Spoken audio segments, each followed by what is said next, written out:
I'm just comparing the Sony RX100, it's the Mark 1, with the Fujifilm X10. I've chosen these two cameras. I got this camera for £25 and got it, couldn't believe I got it for 25, but had a little fault with it. It works now, where the shutter part, not the actual shutter, but the front plastic part you can see there, wouldn't open, so I fixed that, and it does stick every now and then. It doesn't really affect the camera. I've made a lot of videos about this camera, so take a look at my playlist, you'll see this one. But I've also used it a lot, so I can give you some advice and feedback on that. But I'm comparing it with the X10. I've been using this quite a bit lately, and they're a similar size. But we'll just go through it and you can see what you think. The reason for choosing these is they're very high quality cameras. The images from both cameras are very good. They're different images between the two, which we'll look into. But the Sony RX100 you can get for probably about £100 now, and the X10 about the same. So, and these were quite expensive cameras, and the range is carried on. So you've got the X20 and 30.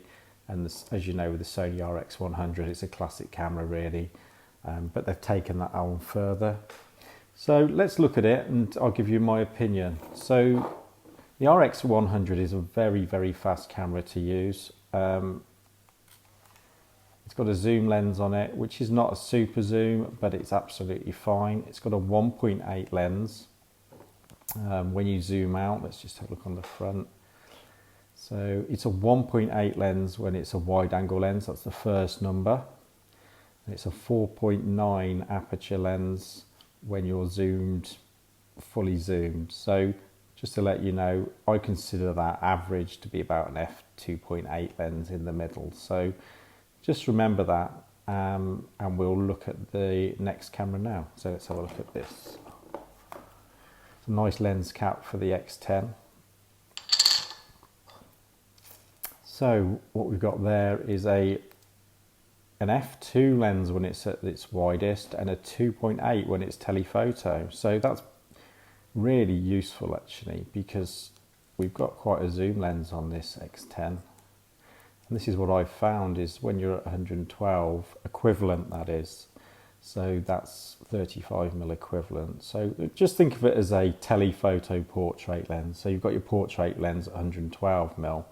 But you've still got an aperture of 2.8. Now, you can make a decent blurry background. So if you like the bokeh effect and you like blurry backgrounds, with your subject portrait distance, you know, a few meters, head and shoulders portraits, and set your background not too close to your subject, you'll be amazed at what you can do with that. And I've found 112mm at 2.8, it's a very pleasing image. So yeah. From a lens point of view, you've got a little bit more reach there, and you've got a decent amount of aperture difference. So 4.9 to 2.8, I think we've got the X10 winning there. So from a lens point of view, I definitely think the X10 gets it. I've found that I'm enjoying that 112mm.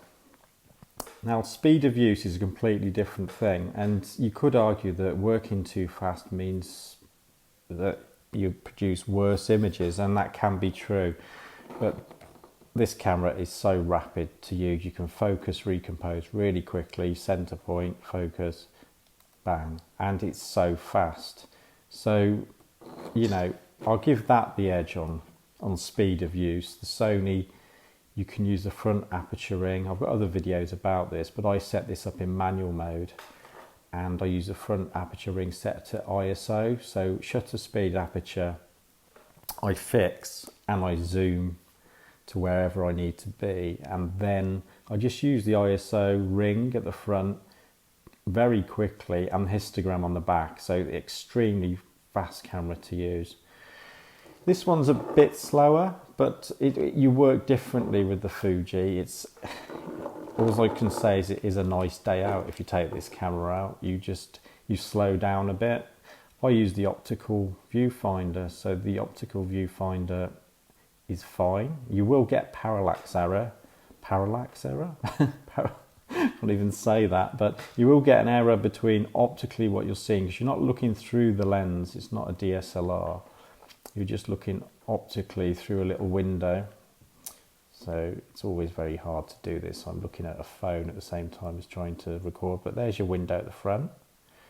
So you're not actually looking through the lens. So as you get closer to your subject, you'll get parallax error, which means it won't look the same composed. So your composition of your image will look wrong when you take it. Look into that one, Google it, but that is a downside to having an optical window and not looking through the lens. To get over that, all you really do is you just use the screen at the back, and that's what I do. So when I get too close, I switch to the rear screen and use it for portraits. So you can go in between the two. When it's really sunny, you can go back to your optical viewfinder. Now, that's what lets this camera down a little bit, the Sony, because you've got no viewfinder option. In the later ones, they've actually done a pop-up viewfinder on the left, which is decent camera when they've got that on. You know, it is good, but I don't spend hundreds on cameras. I don't really see the point of spending 500-600 quid on a small camera. I'd rather have a DSLR, something like that. But just bear that in mind. You have got the option to upgrade from the RX100 to the later models, and you do get a viewfinder. But for the same price range, that's what we're comparing, you don't get any sort of viewfinder, no optics. So again, let's just think about it. So I think from a usability point of view, and enjoying photography, I prefer the X10. It does slow you down slightly, but it's just nicer to use. Holding the camera, the X10 wins hands down. It's slightly bigger. It's more of a round the neck than in the pocket camera. As I'm doing this, these look very similar sizes, but all I can say is that let's put them next to each other. There you go. So I'll give it to the Sony on that one because it goes straight in your pocket. But as a round the neck type street photography camera, again, to enjoy photography, that's what you're trying to do, I will give it to the Fuji. So the next one is image quality. Now this is completely different cameras, so I'll give you my take on Sony versus Fuji, and it's quite a simple one really. Fuji made film, still do. They know what they're doing with colour, so the image straight out the camera is a JPEG. The Fuji, hands down, wins easily. It's got an organic quality. I use that word, I don't even really know what it means. You'll hear film-like, organic. What we're really trying to say when we say that is it's not digital looking. This iPhone SE I'm recording this video on, if I take images with it, apparently it's got the best camera in the world. Well, it's very digital looking. The old iPhone 5C was very organic looking, very film-like, but didn't have the same resolution. So when you're listening to people talking about the best camera and the best resolution, that's not what I'm looking for in an image. I'm looking for how natural it looks, how close it is to film, how close it is to what the subject looks like. So when you print it, does it look right? Has it got digital artifacts? I don't like the digital look. And unfortunately, what I find with Sony, and I've not had lots to do with Sony, but I can see this just by playing their images back. They can look a bit digital to me. They don't look very organic, natural, film-like. Whereas Fuji, in a different league, same as the 5D Classic camera, as they improved it, apparently, the 5D Classic, I think it got more digital looking. I do like the 5D Mark III file. We won't go too far into that, but for me, and you've got to decide what you like, if you like highly saturated, very clean, extremely good, apparently high contrast, you know, what everyone looks for in an image, then you'll like the Sony. But if you're looking for something more organic, natural, very good noise reduction, so you've got this grain that looks just like film. Then more towards Fuji, they've got a unique thing. I've heard a lot of people talking about it. It's like it's a magic. Well, it is true. And when you're really into photography like I've been, you do see it and you know what you like. As soon as I picked this camera up, started using it, I love it. I'll have this camera forever. It's the equivalent of 5D Classic. This camera here, do I take it out now? Which one would I choose? I'd choose the Fuji. So that for that one, it seems to be the Fuji's winning to me. And it's amazing that RXs, they should be like blowing this away really. But let's get down to, I know I've done holding the thing, but to hold these little cameras can be a nightmare. They're slippery, fall out of your hand, so this is more of a proper camera. So poor old Sony looks like it's losing, doesn't it? Flash, they both got pop-up flashes. It's easier to use, I find. Let's have a look at the Sony. So to pop the flash up on that, where do we go? Can't remember. Yeah, there you go. So I can't remember. And that's what I find with Sony, is I can't remember. This one, nice little pop-up flash, and that's done. Nice little diopter control, done. Press play, zoom in, zoom out.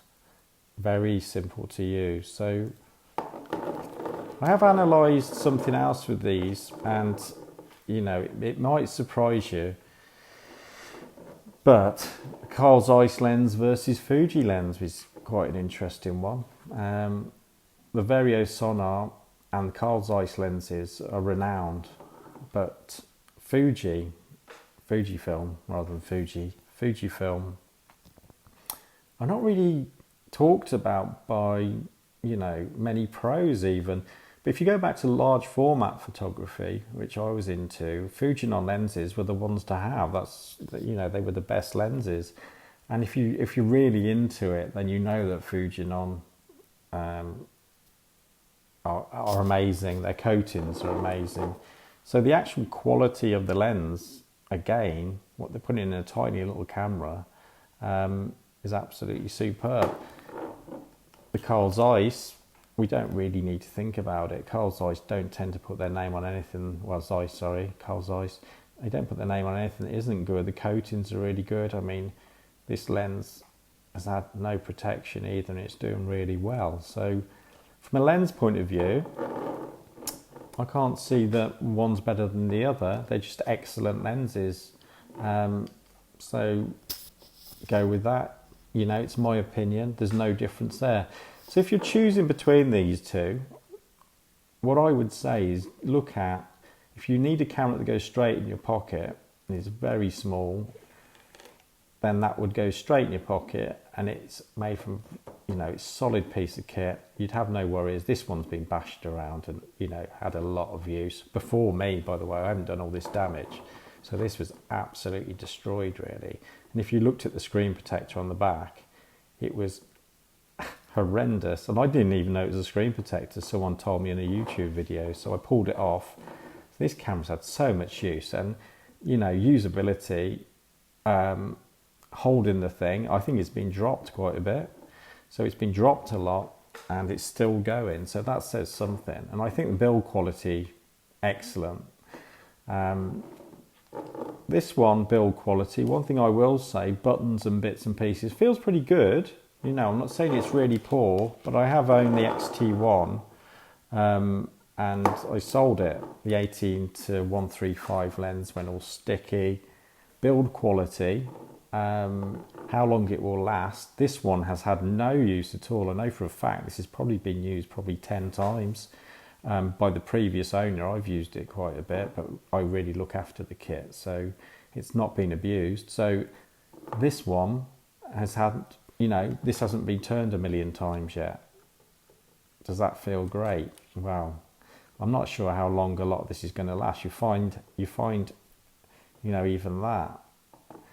So there's a negative that could be. I'm not saying it's a negative at the moment, but this Sony has been bashed around. So as a long-term camera, these really have got it. They're solid pieces of kit. The Fujifilm stuff, I think you've got to look after it like it's a jewel, to be honest with you. I've got the case for it, and you know, I'm really going to look after it. So, and you should look after your kit. You shouldn't be bashing it around. So that's a quick overview. One last thing I would say about menus. Sony's an absolute nightmare for menus. They put way too much on their cameras. The average person won't use any of it. And the Fujifilm one, very simple menu, very easy to use. So let me just do an overview, because I'm sort of rambling there now. Final sort of minute. If I was to choose one camera between these two to go and buy, to use and enjoy, it would have to go to the Fujifilm for the JPEGs that come out of it, the optical viewfinder, the 112mm portrait end, and the 28 wide angle end, where you've got an f2 at the wide angle end, and you've got your 2.8 at the portrait end. So those are my two favourite lenses, and the ability to blur backgrounds is there with this camera. So I personally would choose the Fujifilm X10, enjoy using it. The Sony is a solid piece of kit. It's got the lens there. It's a very digital looking image. I wouldn't describe it as a very pleasant image. Nobody really talks about that, but it's not. I'm really putting it down to say it's a digital type image, but it is. And comment below. You've probably got one of these if you're watching this, or you're considering one of these. Let me know what you think. But yeah, the Sony, it would literally go like this. I would just take this one out, and I'll give it a win to the Fujifilm X10. It's going really well. Nice little leaf shutter lens in it. So yes, hope that helps if you're deciding on cameras. Look at everything you need. If you like optical viewfinders, don't buy a camera that hasn't got one. I know it sounds obvious. They're forcing you to sort of have things, to not have things now. It's like, let's take the viewfinder off you. Well, I want a viewfinder. I want the option of a viewfinder optical, and I want the option of a back of the screen. That's the perfect world then. You've got both things. But when they're taking it away, just ask yourself why you're parting with all that money. Have a look at the Fuji stuff. I'm pushing towards the Fujifilm with everything now. I can't see that I will be buying Sony equipment. Comment below, subscribe if you wish, and doing more about small cameras. We'll get back to the 5D. I'm going to compare this camera with the 5D and why I call it my mini 5D classic, and take a look at the other videos. Thanks a lot.